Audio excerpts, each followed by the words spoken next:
Everybody, मैं राजेश कुमार आप सभी का my YouTube channel Rajesh Kumar maths point की निःशुल्क ऑनलाइन क्लासेस में स्वागत करता हूं।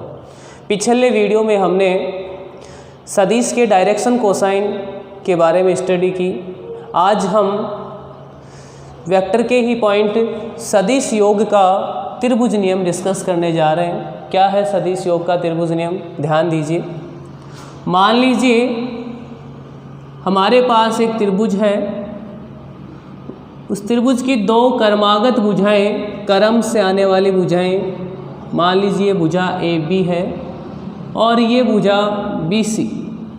ये दो क्रमागत भुजाएं हैं।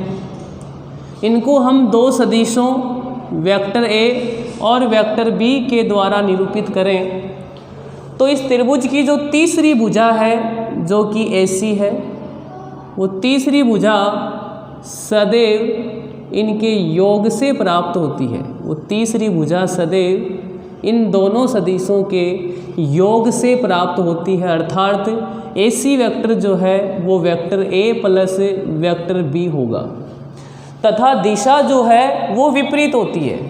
वेक्टर ए और वेक्टर बी की डायरेक्शन इस प्रकार से चल रही है तो इसके विपरीत और इस प्रकार से सदिश की दिशा होती है।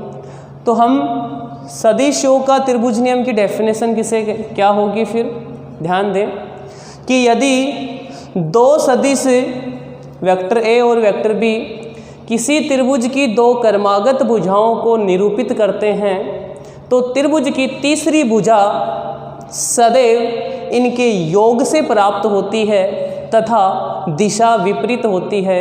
इसे हम सदिश योग का त्रिभुज नियम कहते हैं। अर्थात हम यहाँ बात करें A C vector equals to हमारे पास होगा A B vector plus B C vector.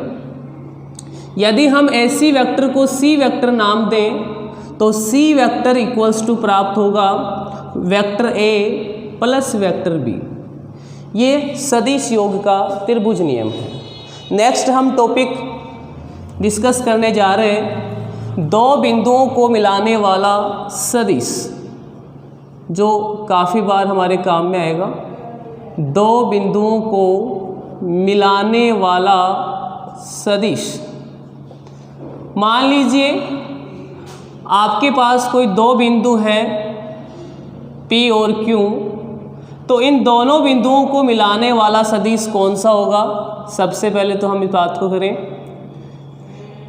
हम प्रारंभ में जिस बिंदु को बोल रहे हैं उसे पहले लिखेंगे और बाद में जिस बिंदु को बोल रहे हैं उसको बाद में।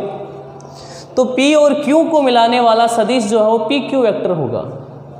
मान लीजिए अंतरिक्ष में हमारे पास दो बिंदु हैं। अंतरिक्ष का तात्पर्य यहाँ 3D से है, एक्स अक्ष, वाई अक्ष और जेड अक्ष। मान लीजिए यहाँ पॉइंट P है जिसके कोऑर्डिनेट x1, y1, z1 है तथा बिंदु Q जिसके कोऑर्डिनेट x2, y2, z2 हैं। तो बिंदु P का मूल बिंदु O 0, 0, 0 के सापेक्ष स्थिति सदिश की हम बात करें तो स्थिति सदिश मूल बिंदु से बिंदु की ओर होगा। इट मीन्स जो बिंदु P का स्थिति सदिश है वो OP वेक्टर होगा, OP वेक्टर। इसी प्रकार से बिंदु Q का स्थिति सदिश मूल बिंदु के सापेक्ष OQ वेक्टर प्राप्त होगा।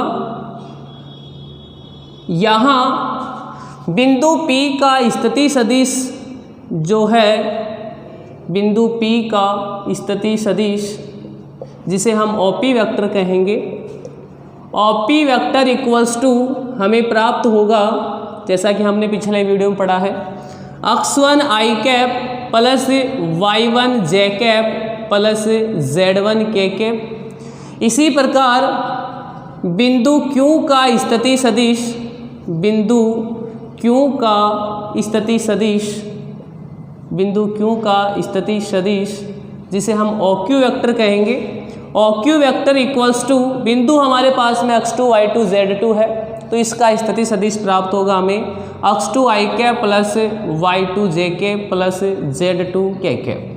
अब हमारा पॉइंट है दो बिंदुओं को मिलाने वाला सदिश अर्थात बिंदु P और Q को मिलाने वाला सदिश, बिंदु P और Q को मिलाने वाला सदिश जो है वो PQ वेक्टर होगा। तो हम बात कहें बिंदु P व बिंदु Q को मिलाने वाला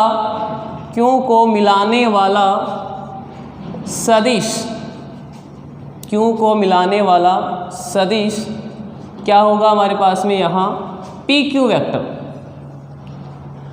अब हम PQ वेक्टर का मान कैसे निकालें? अभी हमने डिस्कस किया सदिश योग का त्रिभुज नियम। तो यहाँ त्रिभुज OPQ में हम ध्यान से देखें तो इसकी भुजा OP और भुजा PQ दो क्रमागत भुजाएं हैं। तो इन दोनों भुजाओं का योग जो है वो त्रिभुज की तीसरी भुजा के बराबर होगा अर्थात OQ वेक्टर के बराबर होगा। तो हम क्या कह सकते हैं, सदिश योग के त्रिभुज नियम से, सदिश योग के त्रिभुज नियम से हम कह सकते हैं कि त्रिभुज की दो क्रमागत भुजाओं का योग अर्थात OP vector plus PQ vector, इन दोनों का योग त्रिभुज की तीसरी भुजा के बराबर होता है अर्थात OQ वेक्टर के बराबर होगा। यहाँ हमें PQ वेक्टर की वैल्यू फाइंड करनी है। तो PQ वेक्टर इक्वल्स टू प्राप्त होगा हमें OQ vector minus OP vector. क्या तात्पर्य इसका कि यदि आपको दो बिंदुओं को मिलाने वाला सदिश ज्ञात करना है तो आप बाद वाले बिंदु, यहाँ बाद में क्यों आ रहा है, बाद वाले बिंदु के स्थिति सदिश में से पहले वाले बिंदु के स्थिति सदिश को घटा दें। इसी प्रकार से यदि हमें AB वेक्टर ज्ञात करना हो तो हम किस प्रकार से फाइंड करेंगे, बाद वाले का स्थिति सदिश, इट मीन्स बिंदु B का स्थिति सदिश, बिंदु B के स्थिति सदिश को हम OB वेक्टर या स्मॉल b वेक्टर से भी रिप्रेजेंट करते हैं, माइनस पहले वाले बिंदु का स्थिति सदिश अर्थात बिंदु A का स्थिति सदिश OA वेक्टर या स्मॉल a वेक्टर। इस प्रकार से हम दो बिंदुओं को मिलाने वाला सदिश ज्ञात करते हैं। नेक्स्ट हमारा पॉइंट है खंड सूत्र। आपने क्लास 10th में भी अंतः विभाजन, बाह्य विभाजन और मध्य बिंदु के बारे में पढ़ा है। ठीक उसी प्रकार यहाँ वेक्टर में भी खंड सूत्र की सहायता से हम अंतः विभाजन, बाह्य विभाजन पढ़ते हैं। अंतः विभाजन, अंतः विभाजन, दो बिंदुओं P और Q जिनके स्थिति सदिश मान लीजिए हमारे पास में A वेक्टर और बिंदु Q का स्थिति सदिश B वेक्टर। अब चूंकि स्थिति सदिश मूल बिंदु के सापेक्ष है, मान लीजिए यहाँ मूल बिंदु O है, तो बिंदु P का स्थिति सदिश जिसको हमने A वेक्टर कहा है वो इस प्रकार से होगा तथा बिंदु Q का स्थिति सदिश जिसको हमने B वेक्टर कहा है वो इस प्रकार से होगा। बिंदु P और Q को मिलाने वाले रेखाखंड इट मीन्स PQ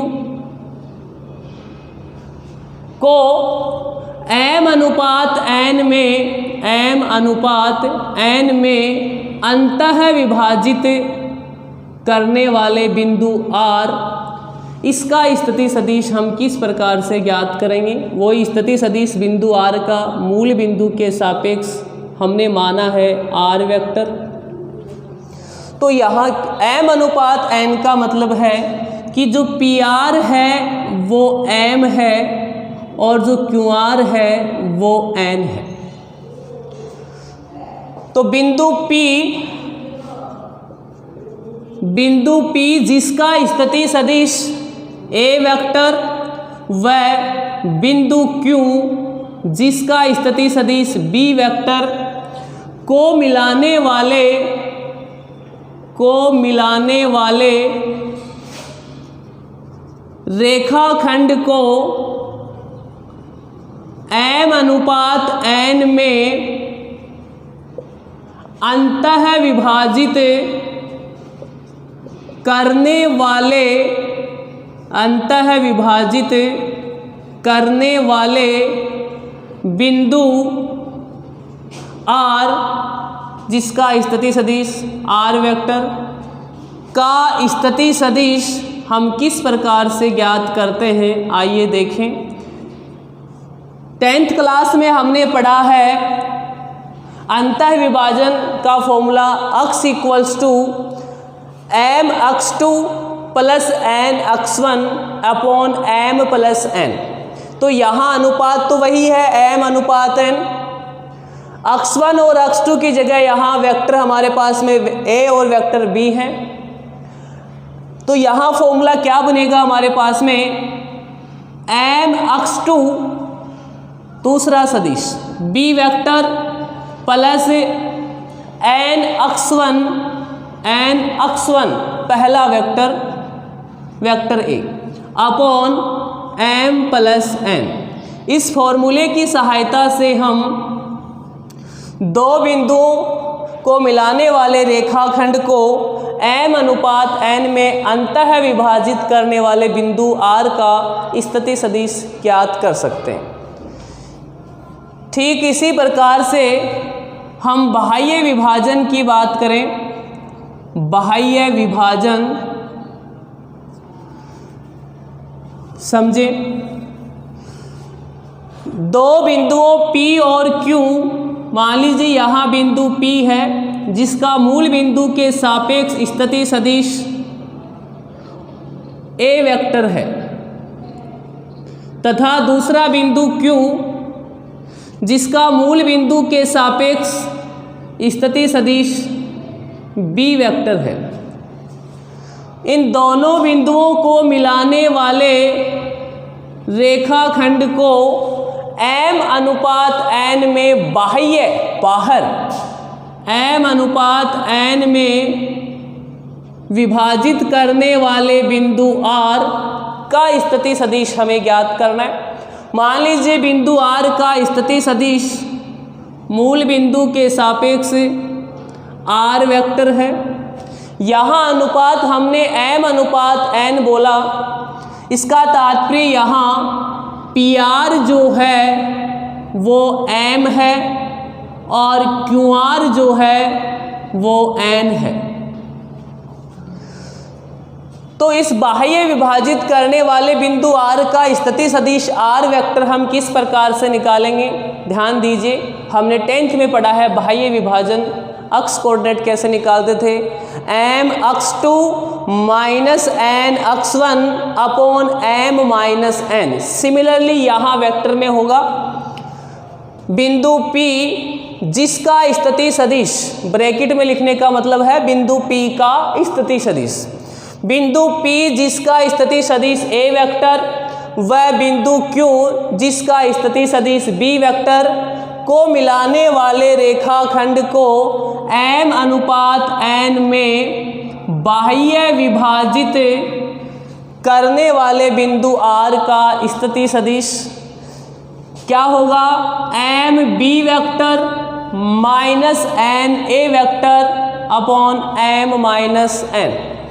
इस फॉर्मूले की सहायता से हम बिंदु P और Q को मिलाने वाले रेखाखंड को बाह्य विभाजित करने वाले बिंदु R का स्थिति सदिश ज्ञात कर सकते हैं।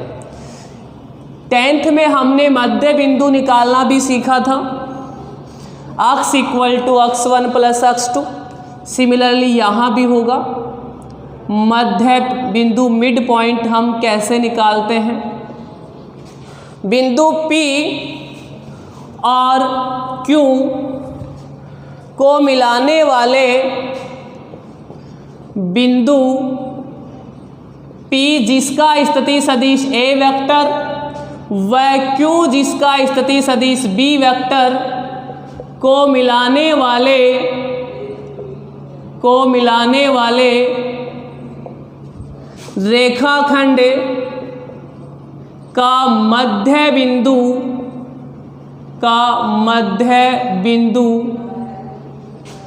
के मध्य बिंदु R का स्थिति सदिश R वेक्टर बराबर हमने पढ़ा वहाँ x1 प्लस x2 अपॉन 2, यहाँ हो जाएगा हमारे पास में vector A plus vector B upon 2। दो बिंदुओं को मिलाने वाले रेखाखंड के मध्य बिंदु R का स्थिति सदिश हम इस सूत्र की सहायता से ज्ञात करते हैं। नेक्स्ट जो कुछ इम्पोर्टेंट बातें हैं उनको हम डिस्कस करते हैं। जैसे हम जानते हैं कि अदिश राशियां जो हैं, अदिश संख्याएं जो हैं वो क्रम विनिमय नियम की पालना करती हैं, तो क्या ठीक उसी प्रकार से सदिश राशियां भी क्रम विनिमय नियम की पालना करती हैं? आइए एक एग्जाम्पल से डिस्कस करें। लेट माना vector A equals to I cap plus J cap minus 3 K cap and vector B equals to 2i cap minus 3j cap plus 5k cap. यहाँ हम vector A plus vector B की value find करें। Vector A i cap plus J cap minus 3k cap plus vector B 2i cap minus 3j cap plus 5k cap. दो सदिशों का योग करते समय हम i कैप के गुणांक में i कैप के गुणांक को, इसी प्रकार j कैप के गुणांक में j कैप के गुणांक को, और ठीक इसी प्रकार k कैप के गुणांक में k कैप के गुणांक को जोड़ते हैं। तो यहाँ i कैप का गुणांक 1 है और यहाँ i कैप का गुणांक 2 है। 1 plus 2 i cap plus j cap का गुणांक 1, यहाँ -3, 1 -3 j कैप प्लस यहाँ k कैप का गुणांक -3 और यहाँ 5 k कैप। सॉल्व करें। 2 + 1 3i cap, 1 - 3 -2 -2j cap, 5 - 3 2 plus 2k cap. यहाँ हमें vector A plus vector B की वैल्यू प्राप्त हुई 3i cap minus 2j cap plus 2k cap. तो क्या vector B plus vector A की वैल्यू भी यही होगी? वेक्टर B के स्थान पे वेक्टर B रखें। 2i cap minus 3j cap plus 5k cap plus vector A i cap plus j cap minus 3k cap. 2i cap plus i cap 3i cap minus 3j cap plus j cap minus 2j cap plus 5k cap minus 3k cap plus 2k cap. यहाँ हम ध्यान से देखें तो जो vector B plus vector A की value हमें प्राप्त हुई है वो vector A plus vector B की वैल्यू के इक्वल ही है, अर्थात इसके स्थान पे हम vector A plus vector B रख सकते हैं। क्या देख रहे हैं? हमने क्रम को चेंज किया, वेक्टर A के स्थान पे वेक्टर B और वेक्टर B के स्थान पे वेक्टर A को रिप्लेस किया, तो भी वैल्यू में कोई फर्क नहीं आया। इसका तात्पर्य है कि दो सदिशों का योग सदैव क्रम विनिमय नियम की पालना करता है। अब हम साहचर्य नियम को डिस्कस करने जा रहे हैं। क्या सदिशों का योग जो है वो साहचर्य नियम की पालना भी करता है? तो मान लीजिए हमारे पास में 3 सदिश हैं, वेक्टर A, वेक्टर B और वेक्टर C। वो इस प्रकार हैं। सपोज कीजिए vector A equals to i cap plus 2j cap plus 3k cap. इसी प्रकार से vector B equals to 2i minus J cap plus K cap and vector C equals to minus I cap plus J cap minus K cap. तो क्या इन तीनों सदिशों का योग साहचर्य नियम की पालना करता है? आइए देखें। सबसे पहले हमने vector A plus vector B find किया। Vector A I cap plus 2 J cap plus 3 K cap plus vector B 2 I cap minus J cap plus K cap. I cap plus 2 I cap 3 I cap 2 J cap minus J cap plus J cap 3 K cap plus K cap 4 K cap. यदि हम vector A plus vector B के योग में vector C को add करें तो vector A plus vector B का जो सम है वो 3i cap plus J cap plus 4 K cap plus vector सी हमारे पास में है minus I cap plus J cap minus K cap. Solve करें 3i cap minus I cap 2i cap J cap plus J cap 2 J cap 4 K cap minus K cap plus 3 K cap. Equation first. यहाँ हमने vector A plus vector B के योग का vector C के साथ योग किया। इसी प्रकार से यदि हम पहले vector B plus vector C find करें तो vector B 2i cap minus J cap plus K cap plus vector C minus I cap plus J cap minus K cap. इनका सम करें 2i cap minus I cap it means I cap minus J cap plus J cap plus 0 J cap K cap minus K cap plus 0 K cap. यदि हम vector ए का सम जो है वो vector B plus vector C के साथ करें तो हमें क्या रिजल्ट प्राप्त होंगे? आइए देखें। वेक्टर ए हमारे पास है I cap plus 2 J cap plus 3 K cap plus vector B plus vector C का सम हमारे पास है I cap plus 0 J cap plus 0 K cap. ध्यान दें I cap plus I cap 2 I cap plus 2 J cap plus 3 K cap. अब हम इन दोनों के रिजल्ट्स का कंपैरिजन करें तो दोनों रिजल्ट्स जो हैं वो सेम ही प्राप्त हो रहे हैं। तो यहाँ से हम क्या कह सकते हैं? Vector A plus vector B plus vector C equals to vector A plus vector B plus vector C. इसे हम साहचर्य नियम कहते हैं और ये गुण जो है वो साहचर्यता कहलाता है, एसोसिएटिव प्रॉपर्टी। तो हम क्या कह सकते हैं यहाँ से कि सदिशों का योग जो है वो सदैव साहचर्य नियम की पालना करता है।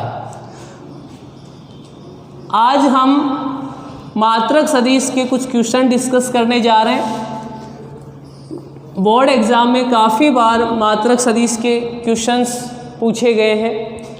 तो हमारी एक्सरसाइज 10.2 का क्वेश्चन नंबर जो 7 है वहाँ से हम शुरुआत करते हैं।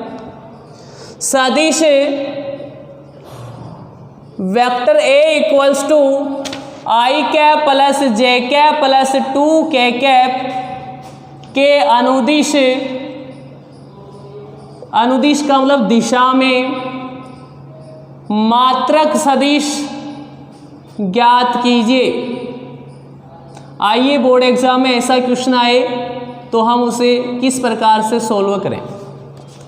आगे की कक्षाओं में हम क्वेश्चन सोल्व करेंगे जो थ्योरी हमने कंप्लीट किया उस पर आधारित। तो क्वेश्चन सोल्व करने से पहले मेरी आपसे एक ही सलाह रहेगी कि पिछले वीडियोज़ में जो थ्योरी बताई गई है वो आप अच्छे से लर्न करें। डेफिनेट आपके सारे क्वेश्चन सोल्व होंगे। आइए देखें सॉल्यूशन। हमें दिया है, गिवन है vector A equals to I cap plus J cap plus 2 K cap. हमारा क्वेश्चन ये है कि वेक्टर ए के अनुदिश मात्रक सदिश ज्ञात कीजिए। हमने थ्योरी की क्लास में पढ़ा है कि वेक्टर ए के अनुदिश मात्रक सदिश एक होता है। वेक्टर ए के अनुदिश मात्रक सदिश एक होता है, जिसे हमें कैसे ज्ञात करते हैं? सदिश में सदिश के परिमाण का भाग देने पर, सदिश में सदिश के परिमाण का भाग देने पर सदैव मात्रक सदिश प्राप्त होता है। तो यहाँ से हम क्या कह सकते हैं कि मुझे वेक्टर ए तो ज्ञात है, लेकिन वेक्टर ए का परिमाण पहले चाहिए। तो हम पहले वेक्टर ए का परिमाण ज्ञात करेंगे। वेक्टर ए का मैग्नीट्यूड, वेक्टर ए का मॉडुलस, परिमाण ज्ञात करना हम सीख चुके हैं। आई कैप के गुणांक का स्क्वायर इट मीन्स 1 का स्क्वायर, प्लस जे कैप के गुणांक का स्क्वायर इट मीन्स 1 का स्क्वायर, प्लस के कैप के गुणांक का स्क्वायर इट मीन्स 2 का square, under root 1 + 1 + 4 under root 6 इकाई, परिमाण के आगे इकाई अवश्य लिखेंगे। अब हम वेक्टर ए के अनुदिश मात्रक सदिश, वेक्टर ए के अनुदिश मात्रक सदिश जिसे हम ए कैप से रिप्रेजेंट करते हैं का फॉर्मूला होगा vector A upon vector A का परिमाण। यहाँ मान रखें, मान रखने पर वैल्यू पुट करें। A cap equals to vector A हमारे पास में है I cap plus J cap plus 2 K cap और परिमाण अंडर रूट 6 इकाई। चाहे तो आप इसे यही छोड़ सकते हैं या और सिंप्लीफाई करें तो A cap equals to 1 upon under root 6 I cap plus 1 upon under root 6 J cap plus 2 upon under root 6 K cap. Answer. तो मात्रक सदिश का जब क्वेश्चन आता है तो उसे हम इस प्रकार से सोल्व करेंगे। नेक्स्ट क्वेश्चन जो है उसको हम सोल्व करें। हमारे पास नेक्स्ट क्वेश्चन है क्वेश्चन नंबर 8, जिसमें कहा गया है सदिश पी क्यू वेक्टर, सदिश पी क्यू वेक्टर के अनुदिश मात्रक सदिश ज्ञात कीजिए, के अनुदिश मात्रक सदिश ज्ञात कीजिए, ज्ञात कीजिए जहां बिंदु P, जहां बिंदु P जिसके कोऑर्डिनेट हैं 1, 2, 3 और Q जिसके कोऑर्डिनेट हैं 4, 5, 6। तो फाइनली हमें पी क्यू वेक्टर के अनुदिश मात्रक सदिश निकालना है। अब पी क्यू वेक्टर के अनुदिश मात्रक सदिश जनरली जो बच्चे करते हैं पी क्यू का कैप, अरे भाई टोपी जो है वो एक को पहना सकते हैं अपन, एक साथ 2 सिर को टोपी नहीं पहना सकते। बचपन में आपने भी खूब टोपियां पहनाई होगी, किसी से पैसे उधार लिए आज तक नहीं लौटाए। हाँ बिल्कुल याद आ रहा आपको, ऐसा होता है। तो इसे हम इस प्रकार से रिप्रेजेंट करें तो गलत होगा, तो फिर क्या करें, इसको लैंग्वेज में ही लिखा जाएगा पी क्यू वेक्टर के अनुदिश मात्रक सदिश, कैप नहीं लगाया जाएगा। तो पी क्यू वेक्टर के अनुदिश मात्रक सदिश कैसे निकालेंगे? पी क्यू वेक्टर में पी क्यू वेक्टर के परिमाण का भाग देकर, अब प्रॉब्लम हमारे पास तो ये है कि हमारे पास तो पी क्यू वेक्टर दिया ही नहीं है, हमें तो बिंदु P और Q के निर्देशांक दिए हैं। तो हम ज्ञात कर सकते पी क्यू वेक्टर क्या है, 2 बिंदुओं को मिलाने वाला सदिश, और 2 बिंदुओं को मिलाने वाला सदिश हम ज्ञात करना सीख चुके हैं। कैसे ज्ञात करते हैं? बाद वाले का स्थिति सदिश माइनस पहले वाले का स्थिति सदिश, इट मीन्स बिंदु Q का स्थिति सदिश OQ vector minus OP vector. अब आपके पास तो OP वेक्टर और OQ वेक्टर भी नहीं है, बिंदु दिए हैं, तो बिंदुओं की सहायता से हम स्थिति सदिश ज्ञात करेंगे। सबसे पहले बिंदु P और बिंदु Q का स्थिति सदिश ज्ञात करेंगे, उसके पश्चात PQ वेक्टर निकालेंगे, तत्पश्चात PQ वेक्टर का परिमाण ज्ञात करेंगे। आइए देखें कि हम किस प्रकार से इसको बोर्ड एग्जाम में सोल्व करें। दिया है गिवन बिंदु P अपने को दिया है 1, 2, 3, तो बिंदु P का स्थिति सदिश, बिंदु P का स्थिति सदिश जो है वो OP वेक्टर क्या होगा। हाँ बिल्कुल आप सही सोच रहे हैं, I cap plus 2j cap plus 3k cap. And बिंदु Q के कोऑर्डिनेट भी हमें दिए हैं 4, 5, 6, तो बिंदु Q का स्थिति सदिश, बिंदु Q का पोजीशन वेक्टर स्थिति सदिश OQ vector equals to 4i cap plus 5j cap plus 6k cap. हमने स्थिति सदिश ज्ञात कर लिए, अब हम PQ वेक्टर निकाल सकते हैं।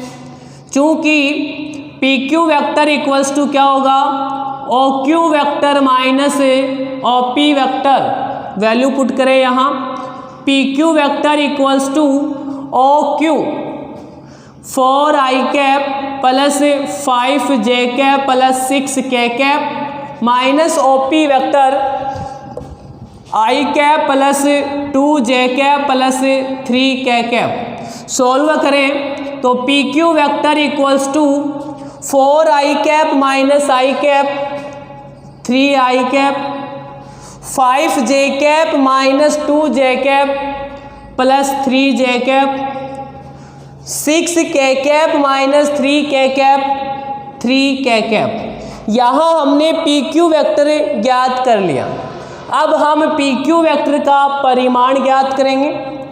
PQ वेक्टर का परिमाण, PQ वेक्टर का modulus under root i cap के गुणांक का स्क्वायर, इट मीन्स 3 का स्क्वायर प्लस 3 का स्क्वायर प्लस 3 का स्क्वायर। ध्यान दें under root 9 plus 9 plus 9 under root 27, 9 गुणा 3, 9 अंडर रूट से बाहर आया, 3 अंडर रूट 3 इकाई। तो हमने PQ वेक्टर का परिमाण भी ज्ञात कर लिया। तो अब हमें PQ वेक्टर के अनुदिश मात्रक सदिश ज्ञात करेंगे। PQ वेक्टर के अनुदिश मात्रक सदिश, ध्यान रहे एक साथ 2 को टोपी पहनाना गलत होता है। कैसे निकालेंगे, PQ वेक्टर में PQ वेक्टर के परिमाण का भाग देंगे। यहाँ PQ वेक्टर जो है 3i cap plus 3j cap plus 3k cap, इसमें इसका परिमाण 3 अंडर रूट 3 का भाग देंगे। ऊपर से 3 कॉमन दिखाई दे रहा है, 3 कॉमन लेकर के 3 से कैंसिल करेंगे तो हमारे पास रिमेनिंग रहेगा i cap plus j cap plus k cap upon under root 3 या 1 upon under root 3 i cap plus 1 upon under root 3 j cap plus 1 upon under root 3 k cap. अब हम कह रहे हैं कि ये मात्रक सदिश है, तो क्यों ना हम इसको चेक भी कर लें, क्योंकि मात्रक सदिश का परिमाण तो एक होता है। तो क्या इसका परिमाण भी एक है? बिल्कुल, ध्यान दीजिए, इसका परिमाण निकालें। अंडर रूट 1 बट्टा अंडर रूट 3 का स्क्वायर 1/3 प्लस 1/3 प्लस 1/3 कितना हो गया 3/3, इट मीन्स अंडर रूट 1 और उसकी वैल्यू कितनी हो गई 1। इसका मतलब ये एक मात्रक सदिश है। नेक्स्ट क्वेश्चंस हम नेक्स्ट वीडियो में करेंगे और इससे संबंधित क्वेश्चन करने के बाद ही हम 2 सदिशों का अदिश गुणनफल के बारे में पढ़ेंगे। उसके पश्चात उसके क्वेश्चंस करेंगे। क्वेश्चंस अदिश गुणनफल के क्वेश्चंस करने के बाद हम 2 सदिशों के सदिश गुणनफल की थ्योरी पढ़ेंगे। उसके पश्चात हम सदिश गुणनफल से संबंधित क्वेश्चन करेंगे और लास्ट में हम विविध प्रश्नावली करेंगे। तो कंटिन्यू आप देखते रहिए। आपसे संबंधित, आपसे जुड़ा हुआ कोई भी विद्यार्थी ऐसा हो जिसको ऑनलाइन क्लासेज की आवश्यकता हो तो उसे मेरे YouTube चैनल के लिए बताइए और वहाँ से उसे वीडियोज़ देखने के लिए कहिए। धन्यवाद।